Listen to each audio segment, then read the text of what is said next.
Yo, what's up? What's up, y'all? What's up? Back at it again. I can't. I just realized. So you can stream with OBS to YouTube. You can stream for like longer than 12 hours, but it won't archive the post stream for more than 12 hours. So that's a little unfortunate. I just learned that, but we're gonna have to live with it.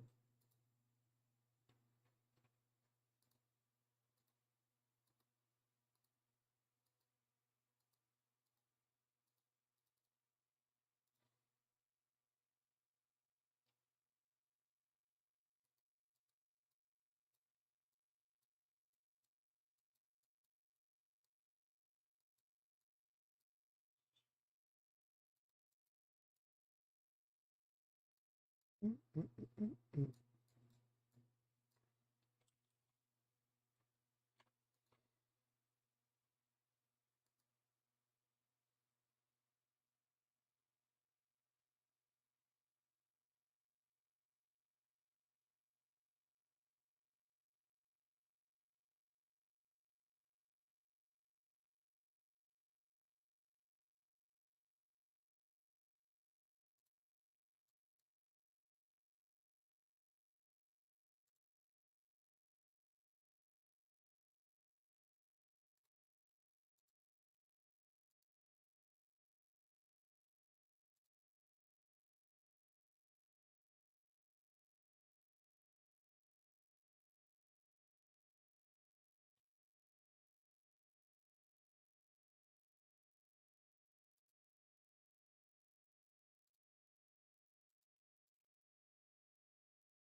Oh shoot!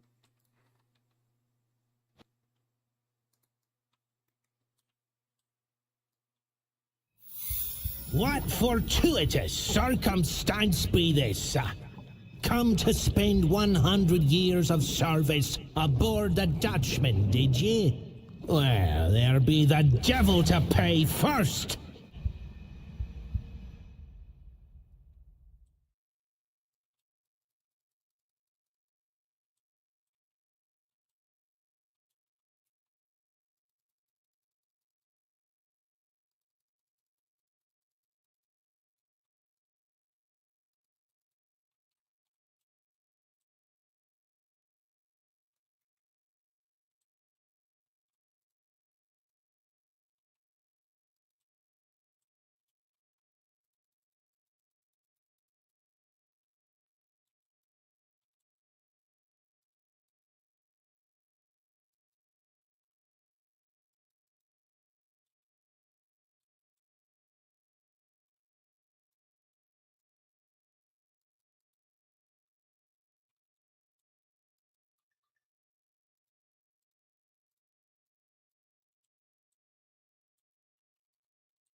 Smash 'em to bits!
Stop clinging to the pain of life.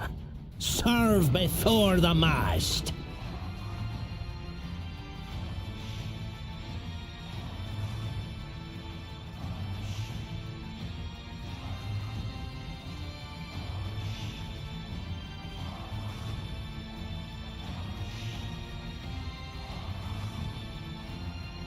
That wretch of a ship is no match for the Kraken!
Oh shit!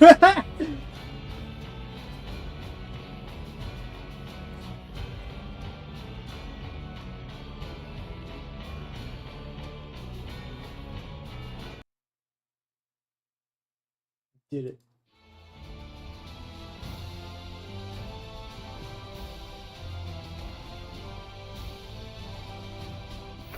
You defeated my crew, and I'm bound by my word.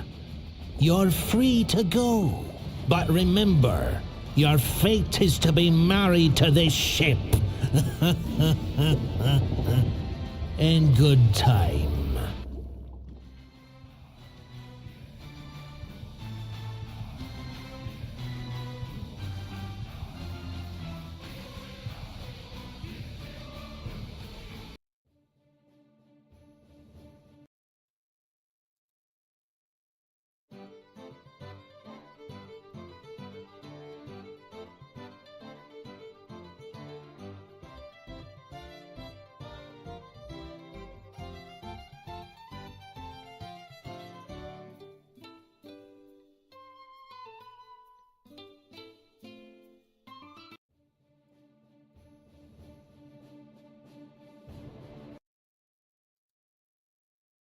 Easy.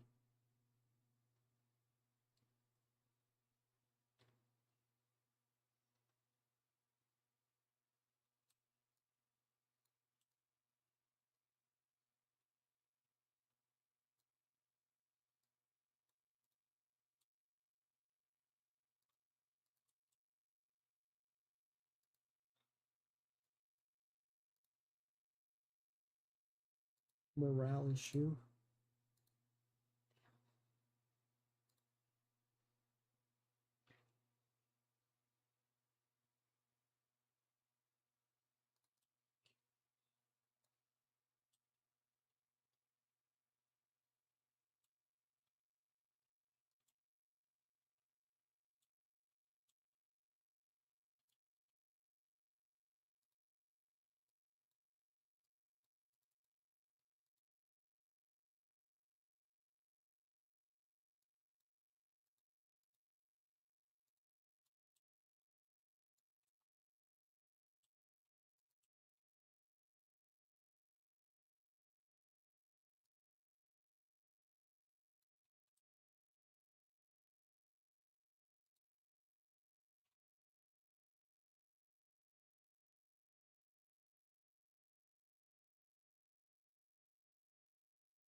One.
Hold up. Remember last time?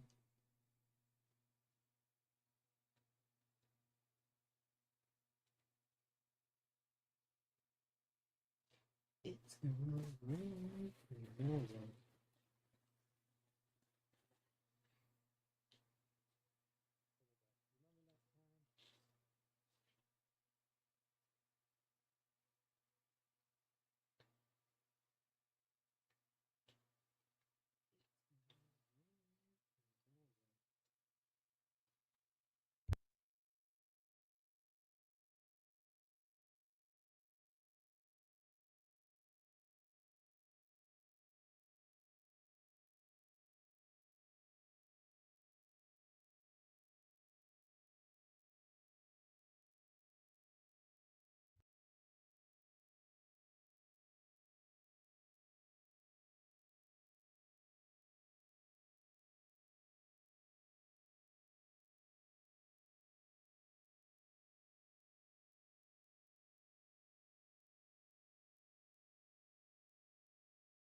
What's up?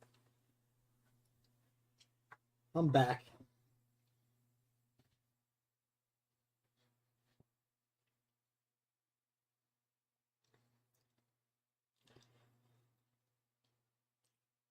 Ugh. Hmm.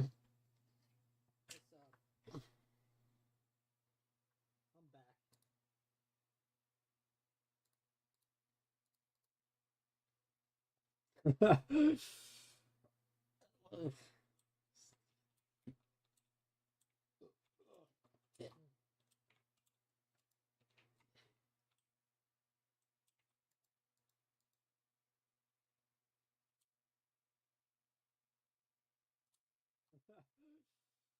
Okay.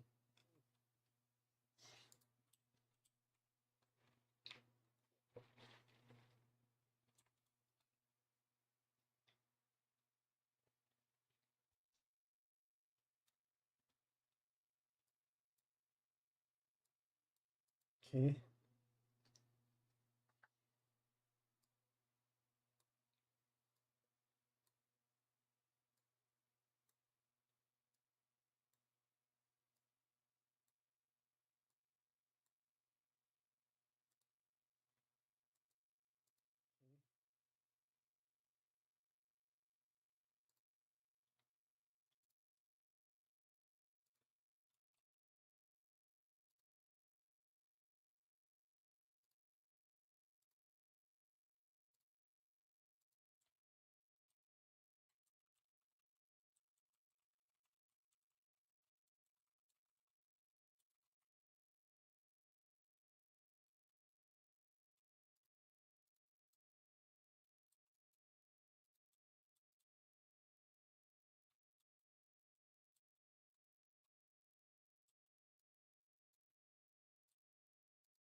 Dun, dun.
The one and only.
Da Vinci?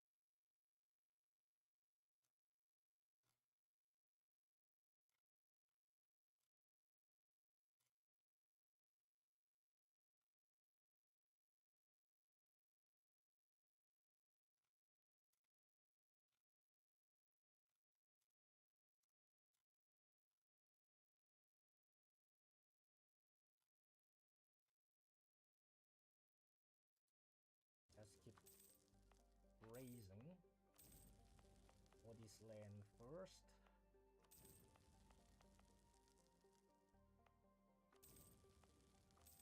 The good thing about Horde is that raising to reduce overextension is so powerful.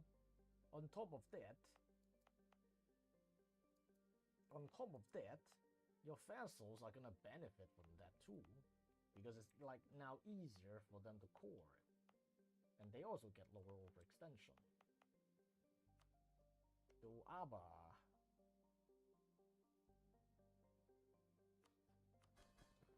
okay, Jemmar.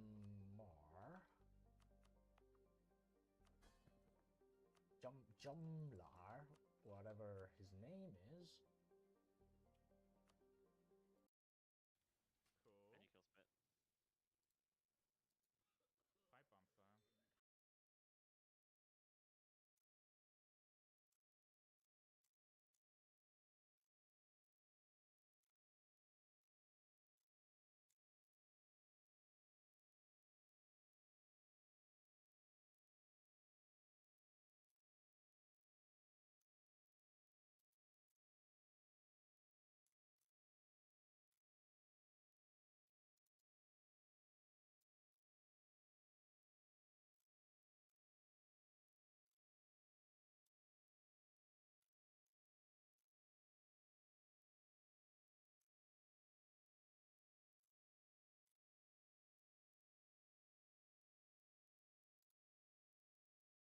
And you kill Spit. Pipe bomb time.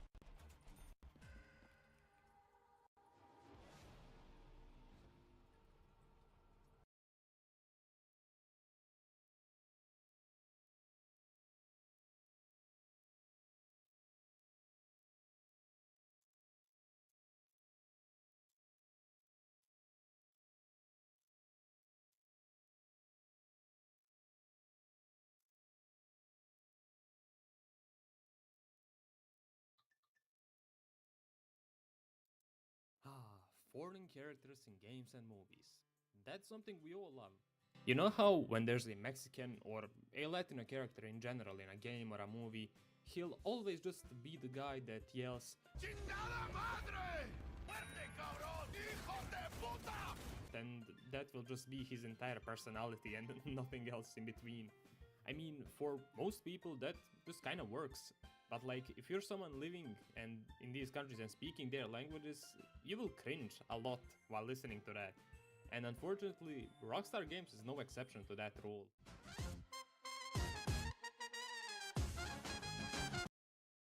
Back in 2008, as you'll probably know, Rockstar released Grand Theft Auto 4, and its main character, Niko Bellic, or as the people in the game call him, Niko Bellic, is Serbian. And yes, I know that there are still people who will argue that Niko is Russian. He is not Russian. There are literally emails to him sent by his Serbian mother proving that he is not Russian. Please stop that. However, Niko is an interesting case because while usually these Spanish or Mexican characters are not done extremely well, in the sense of that their Spanish is kinda bad, in this case it's just abhorrently terrible. Like, it's so bad to the point that even people who are not Serbian, who do not speak the language, can listen to what he's saying and be like, this is not Serbian. And myself am Serbian, and even as a kid, it was always fascinating to me just how bad and how terrible his accent and the way he talks is just bad, but that's kind of to be expected. I mean, he's an American voice actor, it's no wonder he doesn't speak the language. I mean, there's a scene of Brad Pitt in some movies swearing in Serbian and it sounds terrible.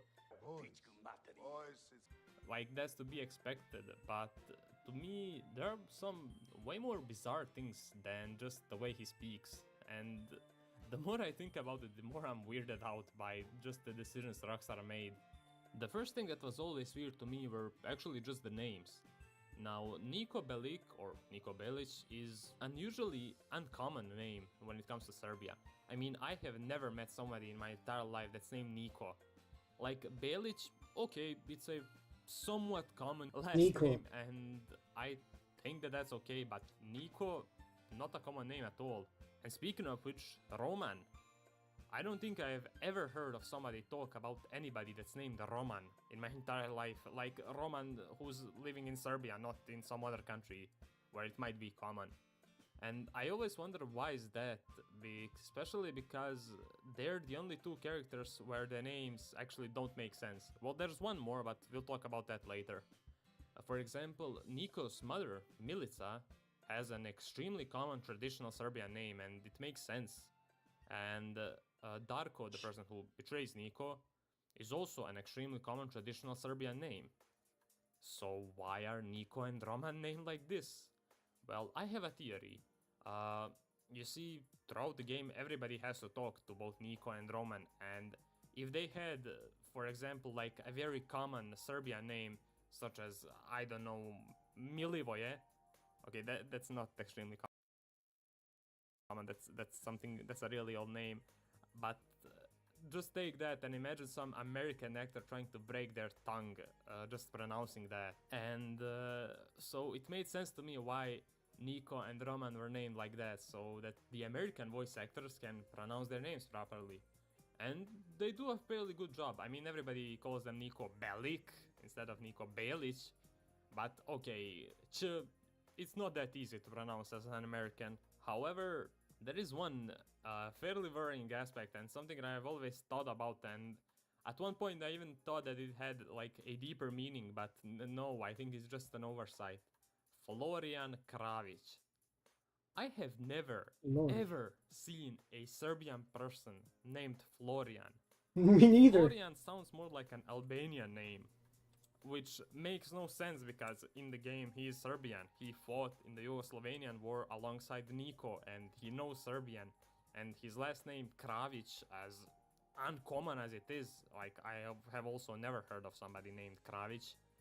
Each is the way Serbian last names sound, so it's safe to say that he is Serbian, but why would they name him in such a way? And like, it's not like Florian Kravic is an easy name to pronounce. Like they could have went with something much more simple and traditional, which would also make sense in the game's world, whilst also not making the American voice actors break their entire tongues and mouths trying to say his name. But even the names, like, you could live with those. However, there are some things that are way more egregious than the names. And that is the translations. While I obviously could never expect professional level pronunciations and grammar by American actors in an American game made by Americans, however, I am still just bewildered that Rockstar, one of the biggest gaming companies in the world, wouldn't want to pay some random Serbian dude.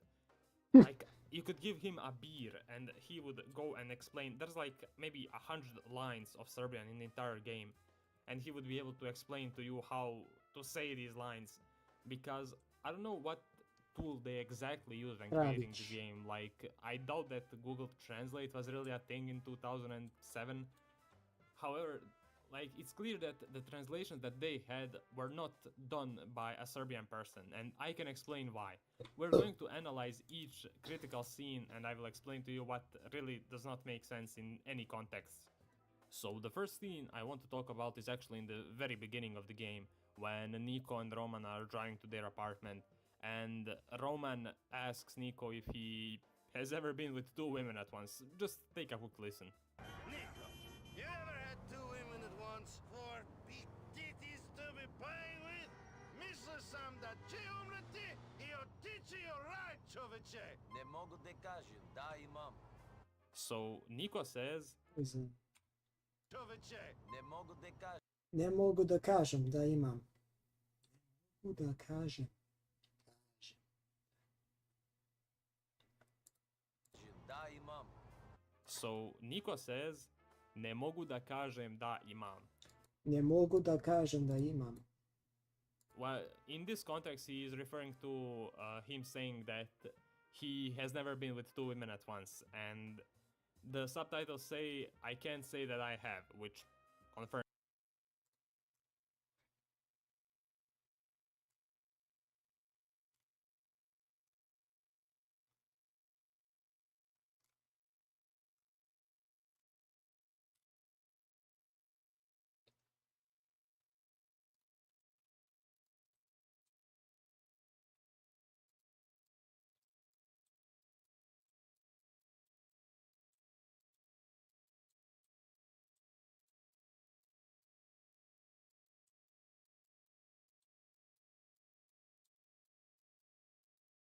Не, не могу да кажа да има. Не могу да има.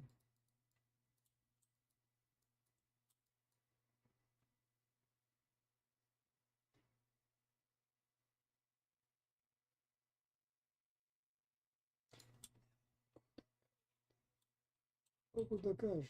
Не могу. Не могу да кажам да има. Не могу да кажам да има.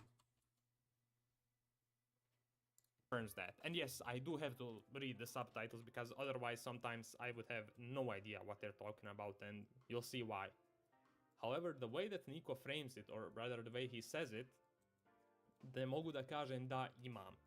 Imam means to have something, like literally have something. You have a phone, you have a terribly translated game. Not that you've done something. If he wanted to say the thing he says in the subtitles, he would say ne mogu da kažem da jesam, which means that he did something. In this case, been with 2 women at once. You understand what I'm saying? And this has always been funny to me because if I hadn't read the subtitles, I would have no idea what he actually wanted to say. Okay, so the next scene we're going to be talking about is ne one of the mogu most da kažem important da scenes in the jesam. game. It's near the end of the game, Ne in mogu the da mission of kažem the da special imam. someone. Now, basically, Nico meets, and I'm sorry, spoiler alert for anybody who hasn't played GTA 4, you should do that, by the way.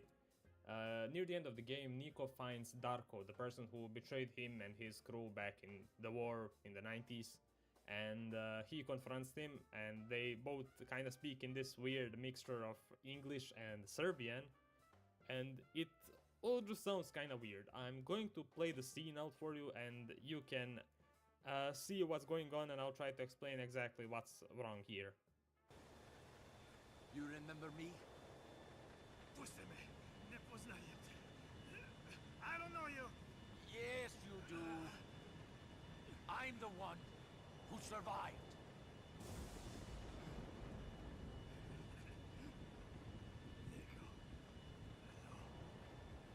Reci mi zašto?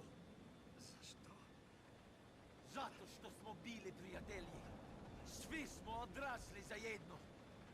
Mitar, Dragan, Goran, Mio. Mio. Mogu da nastavim. Svio, a? We were friends, but I am never friends. Okay, so the first small little nitpick I have is in his first line where he says, we were all friends. Where he actually says, zato što smo bili prijatelji. L-J-I. While L-J is actually the letter L in Serbian. He wants to say L and not L-J. These are not 2 letters, this is 1 letter. And he just probably was handed the script and didn't have a saying, like he had no idea how it was supposed to be pronounced, so he just kinda read it as 2 separate letters. But that's the smallest offense here.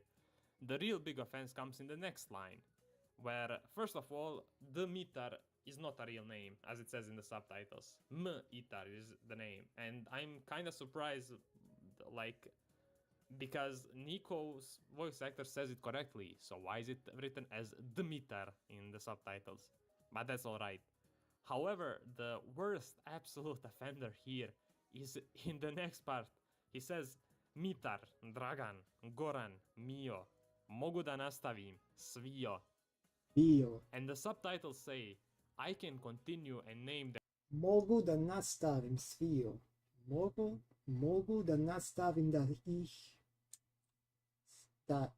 ih sve Them all. While what Nico actually says here is, I can continue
all. There is no continuing naming, just I can continue all. Like, when I was a kid, I thought that Svio meant another name, like another one of his friends, which makes no sense because Svio is not a name that exists. But did he just forget his lines and they were kind of like, let's go with it? Or did they just write it that way? I'm still confused by that. And I kind of think that it's the thing where he forgot his lines and nobody just noticed. Because, for example, if you read the emails that are sent to Nico by Milica, his mother, they have these little like tidbits of Serbian here and there, and they're fully grammatically correct. So it makes no sense to me that these little emails that you probably won't even read in the game are written more correctly than the most important cutscene in the game. And it's always been funny to me because this cutscene in particular, in the Michel That Special Someone with Darko, is one of the most important and heartbreaking scenes in the game, and it's so good and so deep.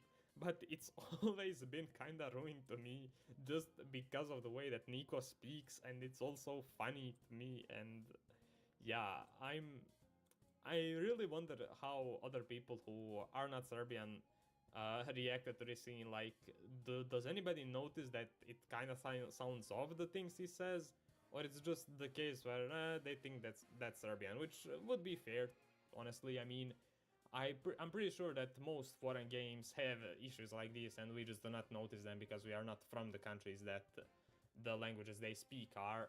But yeah, let me know what you think. This has always been a fascinating topic to me and something I wanted to cover for a while, so please, if you want to discuss this with me, leave a comment down below, like and subscribe if you enjoyed this video, and I will see you all in the next one.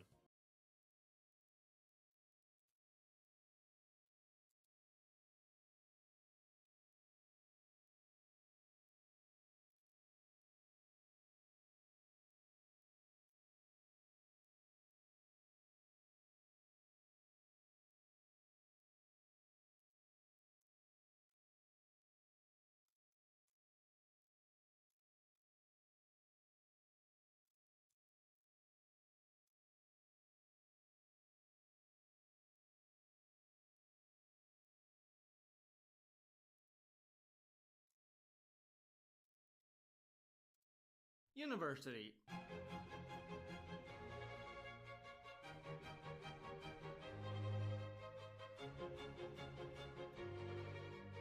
One of the most important and memorable time periods for any young adult, where they undergo a metamorphosis transitioning from a bratty high school kid to an educated scholar who will lead society further towards progress. However, not in the Balkans. While in the West, university days are fondly looked back upon as a time of experiencing new things, preparing for your future dream job, meeting lifelong friends, going to fun parties and bittersweet romances, the university experience in the Balkans was much different and an extremely stressful experience, which for almost every single student manifested into a severe caffeine and nicotine addiction, and most likely explains the discrepancy of life expectancy in Europe. From the get-go, being able to even attend university was a battle. Unless your parents were loaded or had a secret stash of generational gold hidden in the attic from the commies, you usually had to bust your ass studying to be at the very top of the university entrance exam. Depending on the university and your major of choice, you'd be allowed to get a free ride to university if you scored in the top 20 to 40 spots. And if you didn't, you'd have to pay several thousands of euros per year. So each year, every fresh high school graduate would spend the majority of their last semester and summer vacation at home becoming one with the chair, as they'd spend hundreds of hours studying bullshit like combinatorics, goddamn differential equations, and or stupid ass bio and inorganic chemistry, while watching all of their peers go and enjoy their life, while you'd be stuck looking at these godforsaken equations. And after months of restless studying, you'd finally go and take the most important exam of your life, only to barely be under the passing line because the entirety of the country is also broke, and their only chance to work a job that's not the local gas station is to be on the very top of the entrance exam result list as well. So then, you'd be forced to either go and take a different entrance exam for a less popular major you don't want to study, or spend a year prepping for next year's entrance exam. Now, even if you pass with the score at the very top, you're still not safe.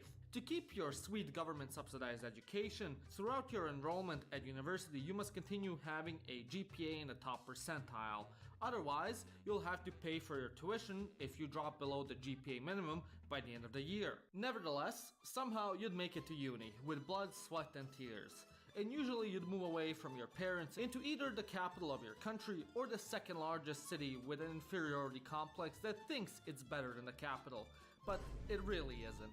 But instead of moving to a new cozy apartment like you've seen in all those Hollywood movies, instead your new home will be a decrepit 15-meter square concrete box in the far reaches of your city, built in a commie block that hasn't been renovated since 1954, and it already has pre-existing roommates. But don't worry, they're chill, and with a little bit of patience, you will have learned how to make them steal you a beer from the neighbor. For the next 5 to 6 years, you will call this place your home, and you will sustain yourself off of nothing but Malaysian ramen noodles, whatever the bakery downstairs has on sale, which is usually 2-day-old bread and a half-eaten student sandwich, and the frozen food your parents send you in Tupperware containers that has been in the back of the freezer for longer than you have been walking this earth every other weekend. However, when you're not at home teaching cockroaches tricks, you will be in class. And let me tell you, it's one of the worst things on earth. Unlike universities in the West, who personify progress and scientific advancement, Balkan universities embody the polar opposite. The classes are usually taught by professors whose date of birth was sometime in the Mesozoic, and their mindset is still with Comrade Tito, even though Tito has been long digested by the worms 6 feet in the ground. As such, their teaching methods are also from a bygone era where Levi's jeans meant your parents were filthy rich, and not that your mom had the rest of the day off and decided to spend it at H&M. So, a lot of the time, the curriculum would be practically unchanged since the 70s. What's even worse was the main way you'd study was basically memorizing every single word from either your textbook that's seen better days, or the words from your teacher's mouth, and then regurgitating that back to your fossil of a professor just as he had to do to his own professor back in the Jurassic.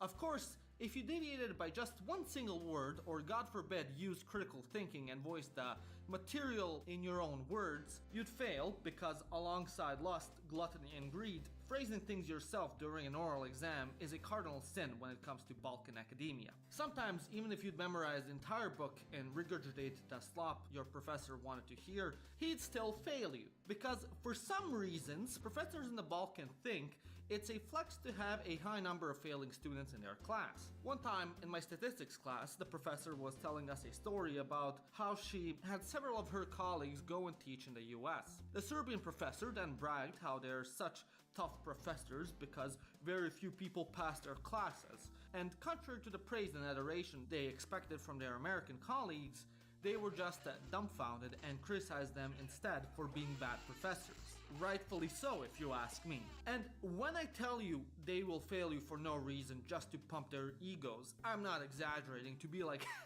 look how quirky the Balkans are. One of my friends from Novi Sad once spent several weeks studying for his exam.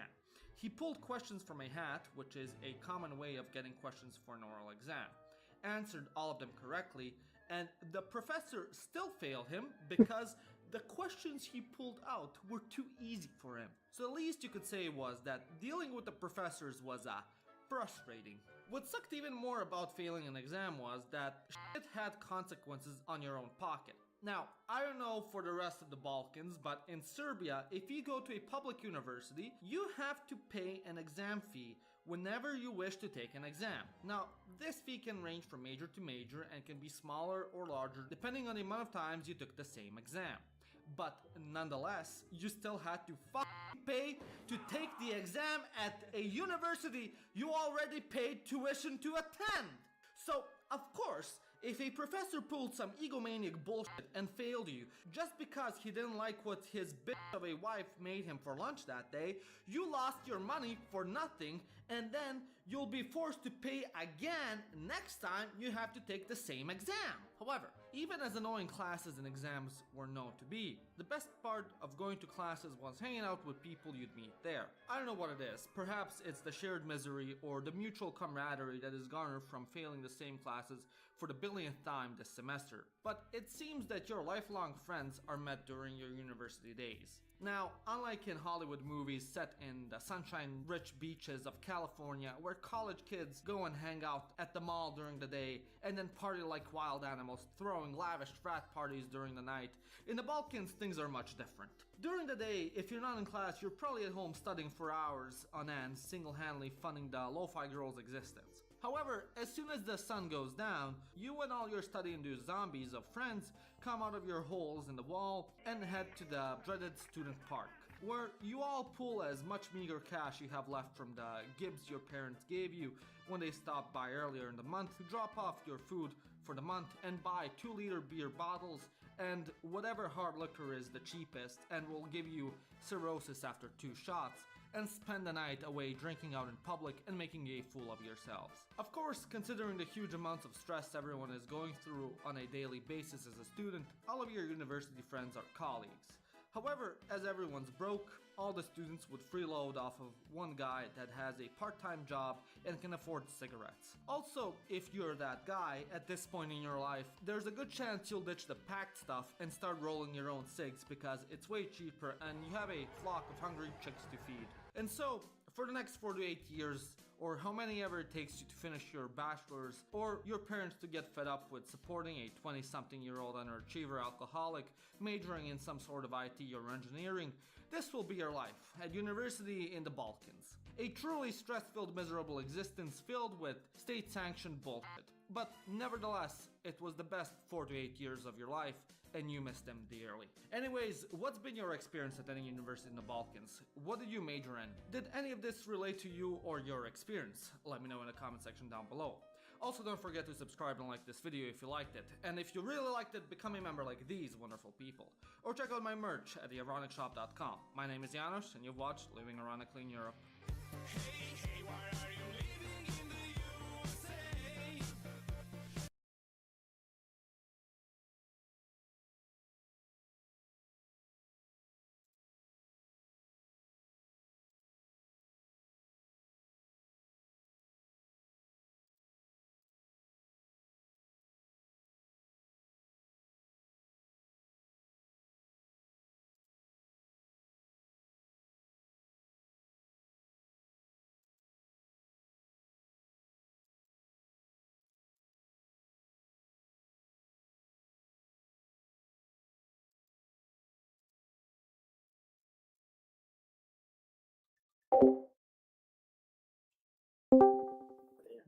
Who's this? I don't know who this is. I don't know, some guy. What's up, Not Ned? me. Not me. You said just some guy, then what's up, Ned? Probably knows him. Not really. I don't know, just some random Oh. person on my server. Oh, I don't keep track of every single person in my server. I'm not.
white.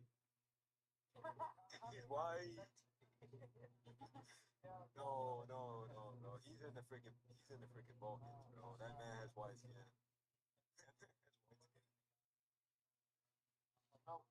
Black. See, yeah, yeah, I can tell. I can hear it in your voice. I can hear it in your voice, twin. Okay.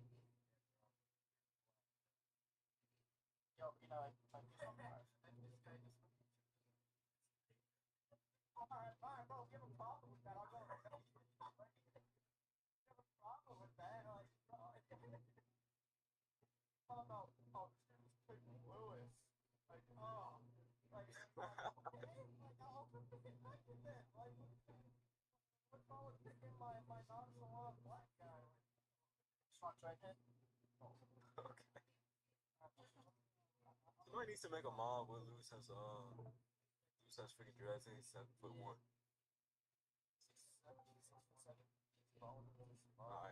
Alright, best not. Bro, what mod even is that? I mean, not mod. What campaign? Yeah.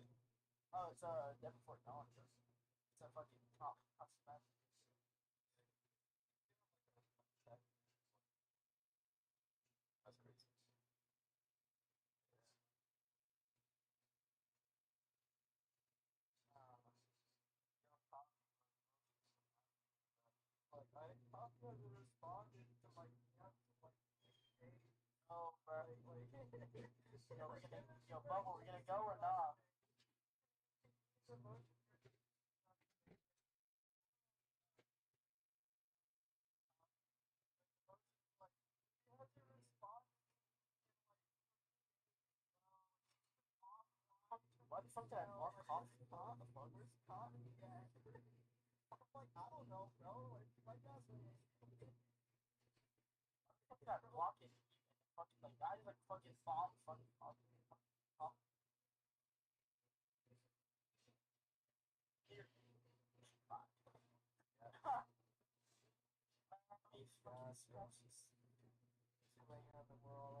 Oh,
All right.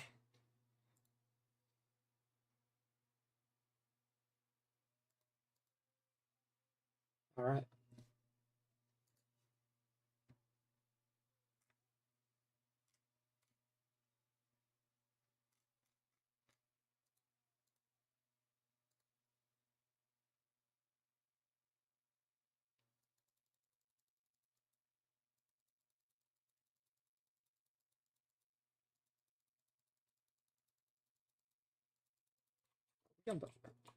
Oh.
The locker awaits you, scurvy swags. Accept your defeat.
Do you fear death?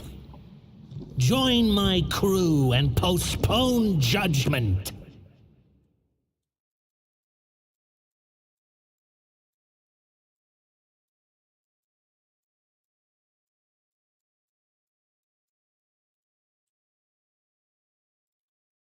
That wretch of a ship is no match for the Kraken!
You defeated my crew, and I'm bound by my word.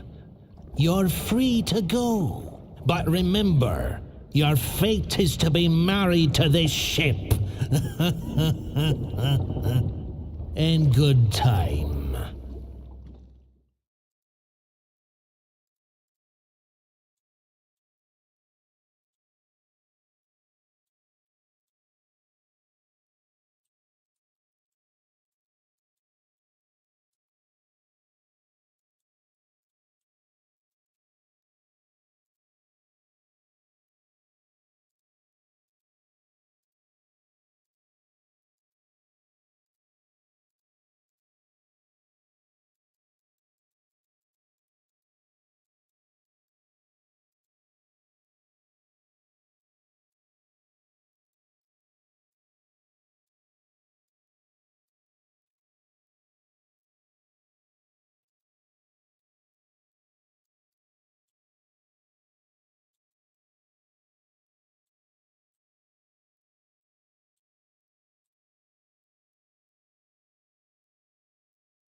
ST, Snowspeeder, TIE Advanced, TIE Bomber, and Sebald's Pod Racer are all complete. For now, I'm holding off on modifying the X-Wing for later, so I can record rebuilding them all at once. And so, our podium stands at 6. I must have been in a frenzied haze or something, because the day didn't stop there. I'm chronically addicted to the build. I hopped back on studio and got back to work, rebuilding 5 more mini-kit builds. The Naboo Starfighter came together great. This is one of my favorite ships in the Star Wars universe, and I think this build represents that ship very well. Nothing too complicated to report. Zam's airspeeder was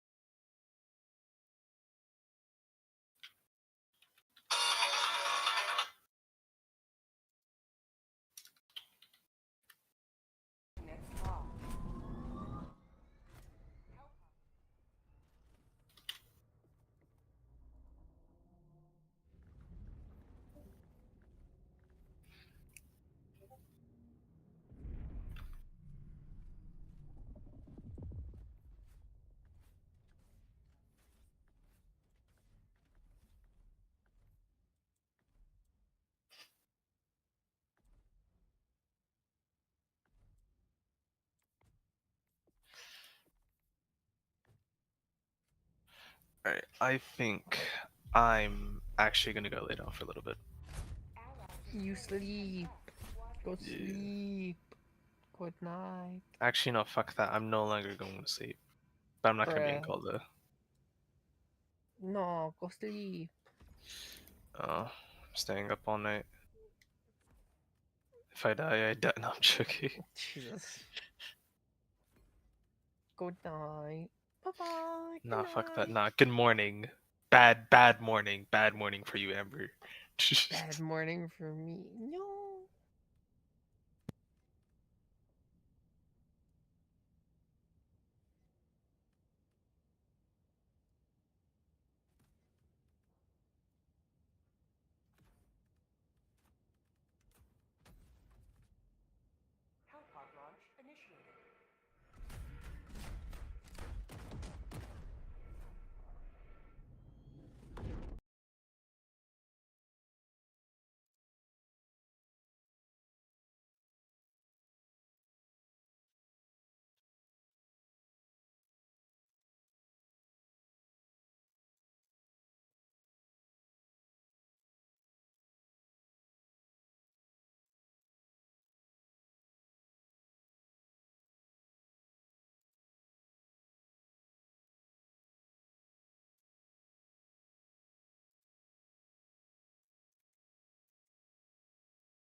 Oh shoot.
Imaginează-ți anii 2.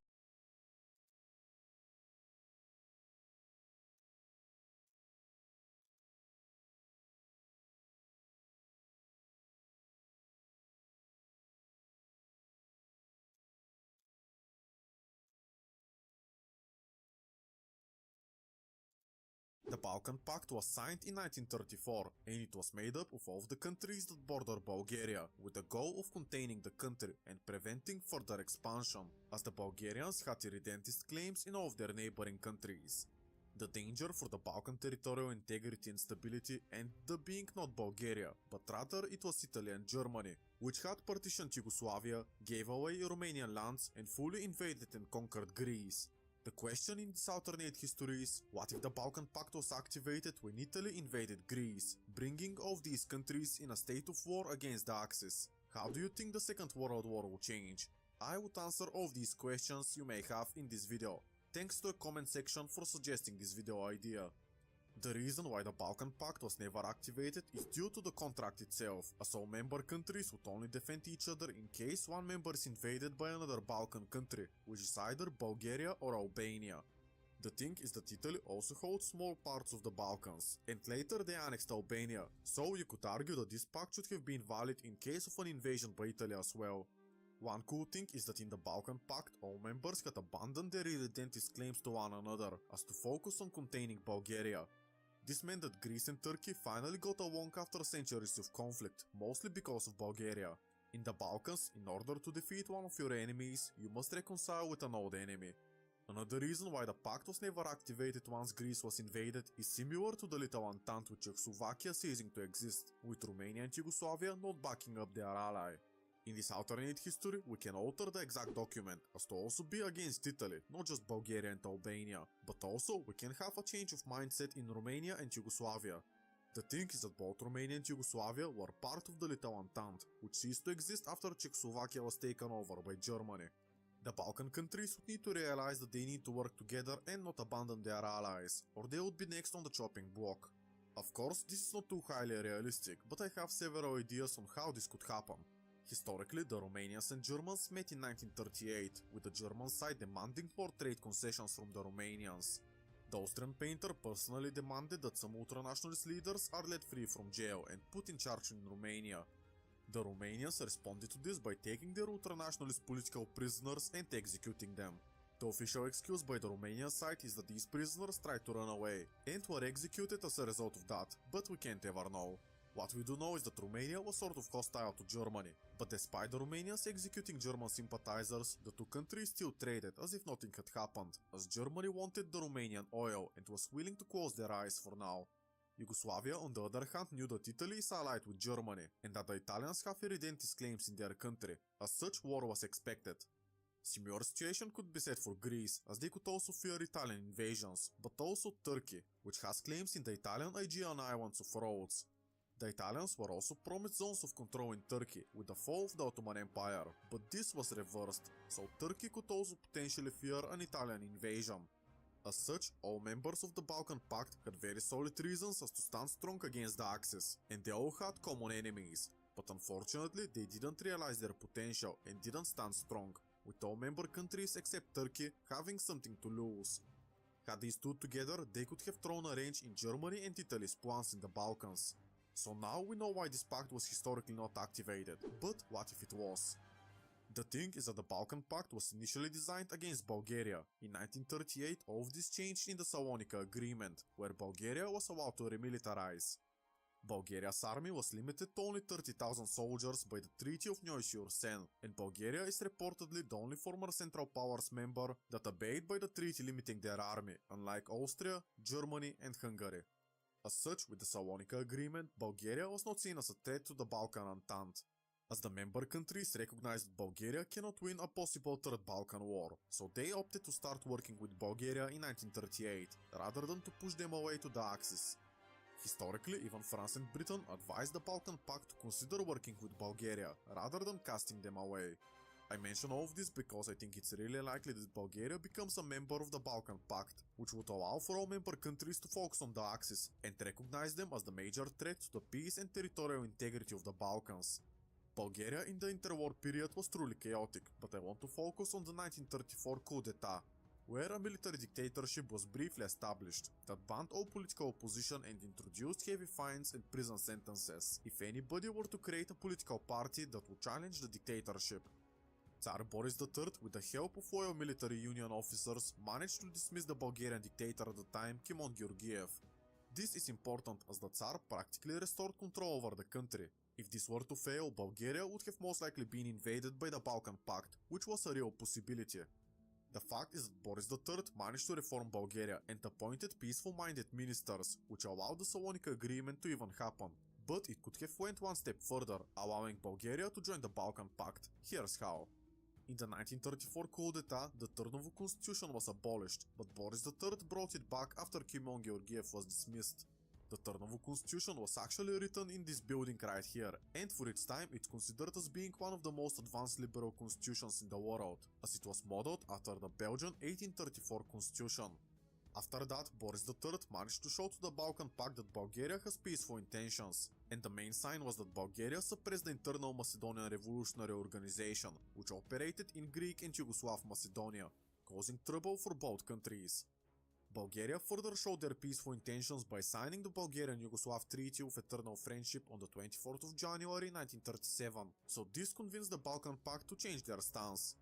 Most importantly, allegedly, but not confirmed, in November 1936, the chiefs of staff of the four Balkan powers signed a draft military alliance that would include Bulgaria, seeing them as an integral part of the Balkan Pact. Bulgaria was never admitted due to the Second World War starting, with Greece and Yugoslavia being invaded, while Romania's land was partitioned and they became ultranationalist, allying with the Germans. In this alternate history scenario, I would have Bulgaria to join the Balkan Pact in early 1937, and the Balkan Pact would then focus on the Axis and become paranoid and fear an Axis invasion when Czechoslovakia ceases to exist. All member countries would agree that they must defend each other at all costs, as to not end up like Czechoslovakia, realizing that the West is not in a position to save them. The Balkan Pact's Treaty of Mutual Defense would be adjusted, where it would be triggered in case of any member being invaded by Germany, Italy or Hungary. So the pact is actually going to participate in the Second World War. As Italy would annex Albania on the 7th of April 1939, the Balkan Pact's unity would be at an all-time high, as they would know that war would be inevitable, due to the West allowing Germany and Italy to annex countries for free. I actually have coins from Italy and Italian Albania, both are from 1941 and look very similar, and on the Albanian one you can see Victor Emmanuel III, who actually became the king of the Albanians as well, so it was more so a forced personal union rather than annexation. The Balkan Pact would know that they cannot rely on France and Britain, but Poland didn't get the memo and still believe that the Allies are going to save them. Unfortunately, they would be very wrong, so Poland would be partitioned and cease to exist. The Second World War would start in exactly the same way as in our own history, but Romania wouldn't supply the Germans and the rest of the Axis with oil, leading to more tensions between the two sides. Still, I expect Operation Vesiriubung to have the exactly same conclusion, and I see no reason why the Balkan Pact forming and being more united would prevent the fall of France, but Germany is yet to dominate the continent.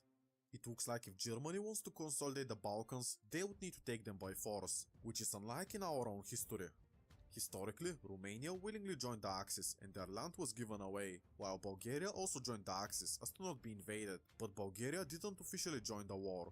Yugoslavia was still invaded, but the war was very brief as the country collapsed mostly from within, while Greece only fell after Bulgaria had joined the Axis and Yugoslavia had already fallen. We can expect that the Axis are going to have a really hard time taking out the Balkans, and Italy would prove that on the 28th of October 1940, where they would still invade Greece, and while they would have some initial success, they would lose ground, most notably the port city of Vlor.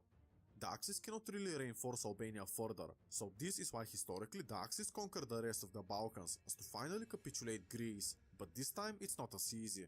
Italy would invade Greece via Albania, which would trigger the Balkan Pact into a war against Italy. Most notably, this war is now separate from the Second World War, as the Balkan Pact isn't at war with Germany just yet.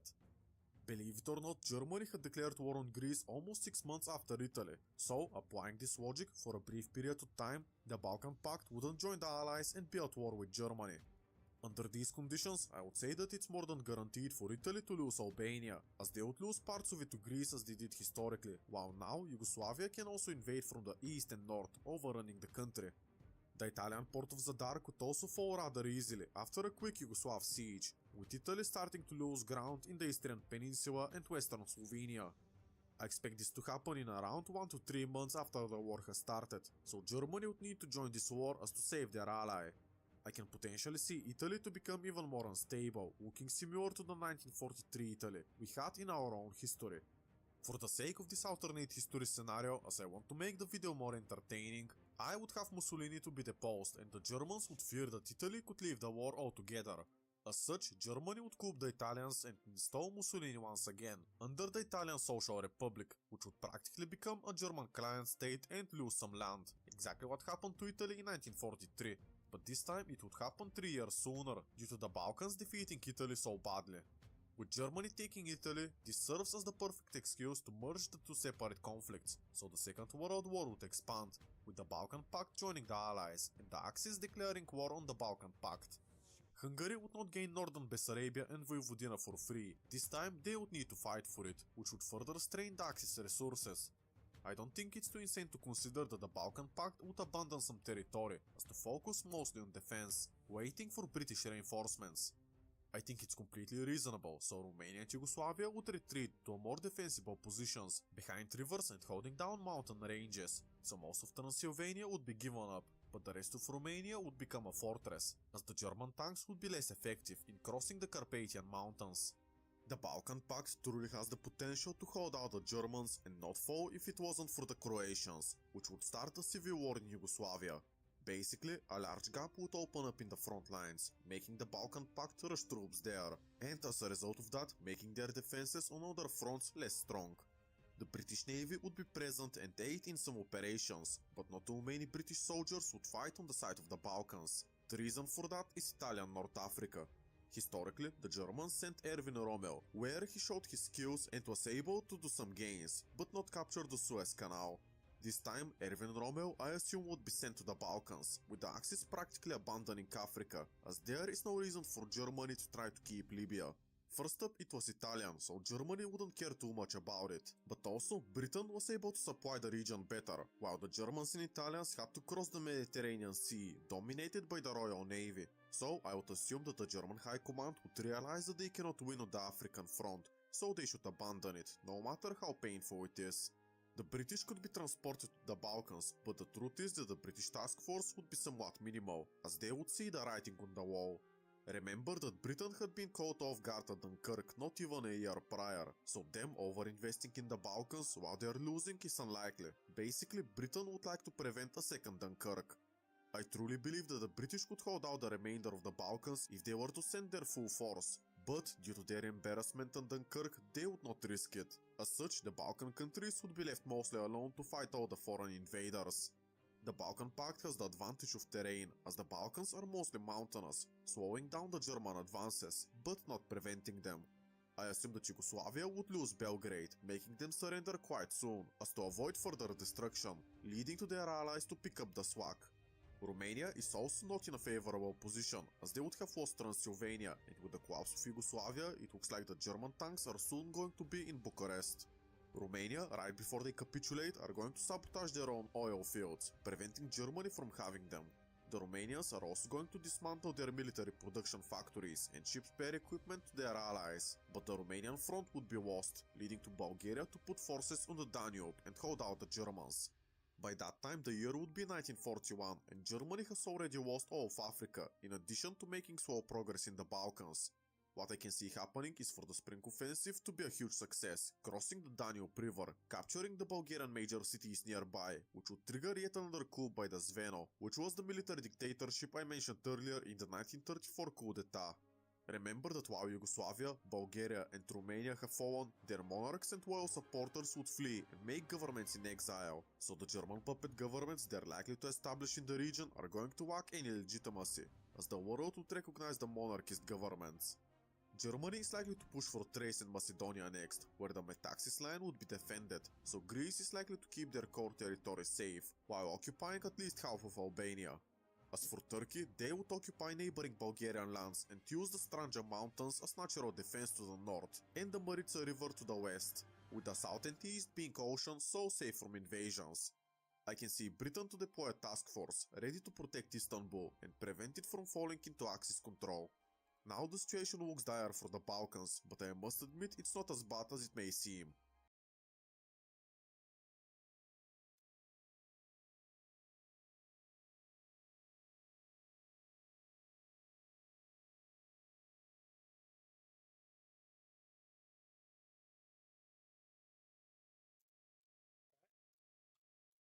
Be right back.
What's up? What's up?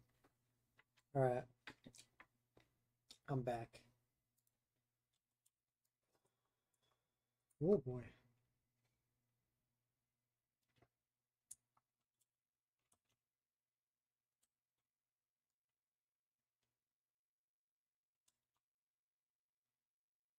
Alright, so I need to do this mission here. Hunt the hunters. I need to get EITC triumphant.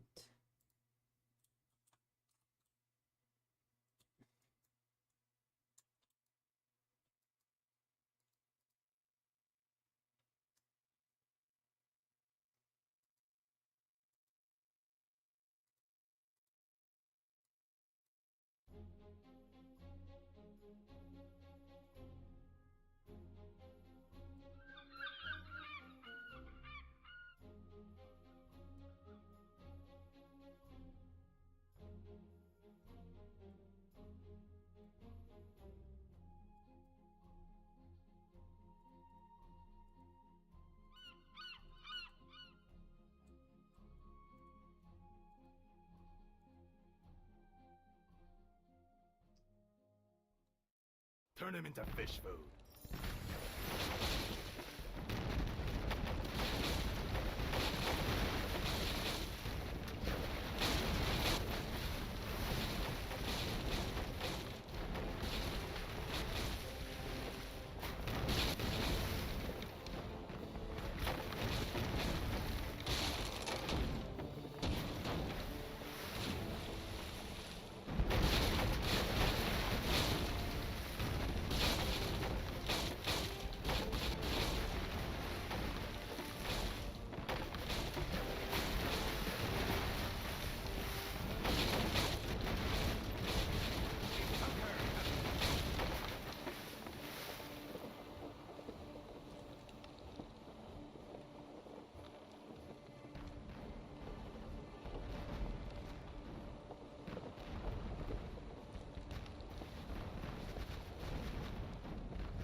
Take what you can, give nothing back.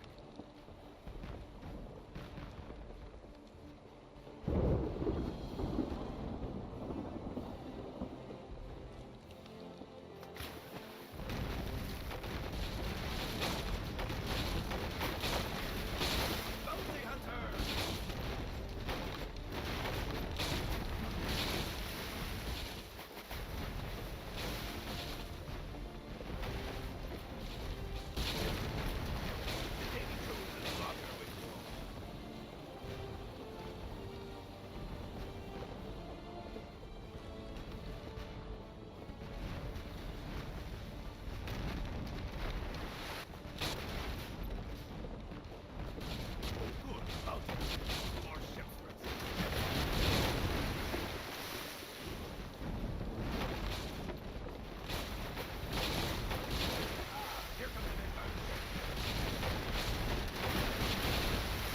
Oh, damn, let me repair it.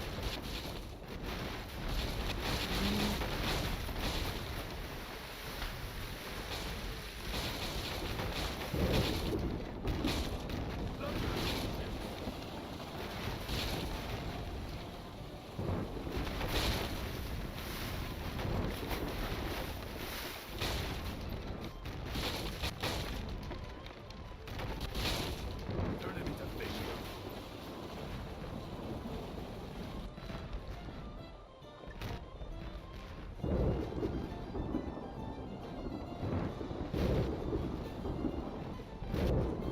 Keep at it. There'll be loads aboard those ships.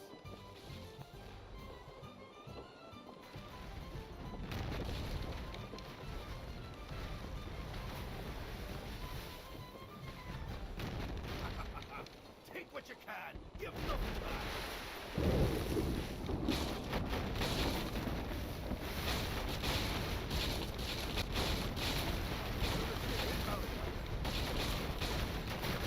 Oh, frick.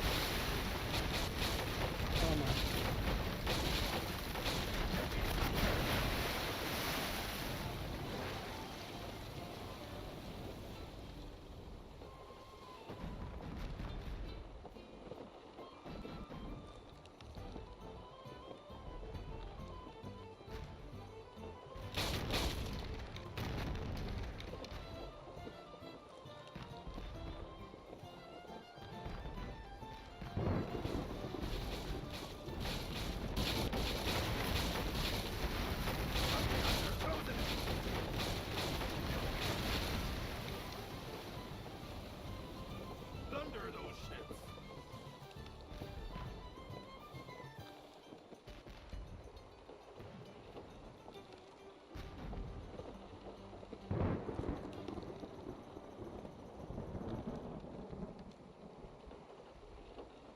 Org.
about it. There'll be loot aboard those ships.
Okay, I think I'm gonna end the stream for tonight until like probably gonna play tomorrow when there's more people, so I can